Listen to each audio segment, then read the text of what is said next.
This old wooden chair is quite a good example of what we will call Australiana. The Orbost Museum has many items which show an appreciation of Australia.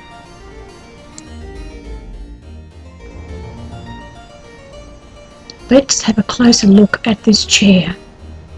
Its decoratively carved backrest has a style which is uniquely Australian. Another chair. Carved into the backrest are a lyrebird, ferns and wildflowers, including Sturt's desert peas. What could be more Australian than this cute little koala tea cosy from the early 1900s?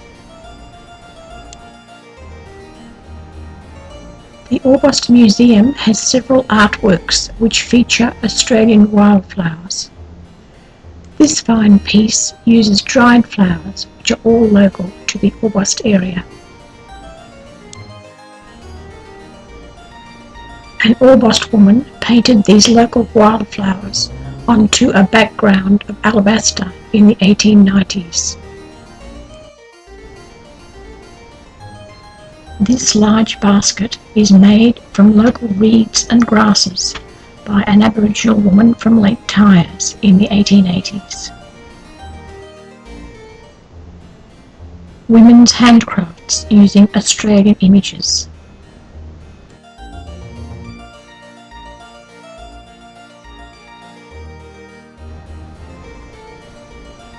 Australia's unique birds, animals and plants became decorative icons. Wattles and heaths.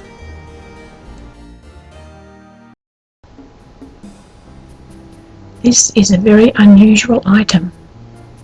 Notice the small settler's cottage surrounded by large eucalypt trees, some of which have been ring-barked and are dead. This was a typical landscape in the early days of farming in East Gippsland, where the dense forests were cleared. Here it is, depicted in a piece of crochet. Botanical collections such as this album were made by early settlers to the Orbost district from the 1870s onwards. This one was made by Carl Grove. It wasn't just animals and plants which inspired artistic responses.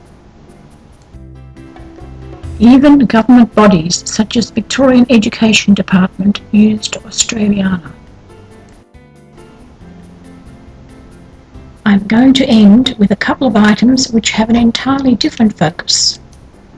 These relate to significant events in Australian history.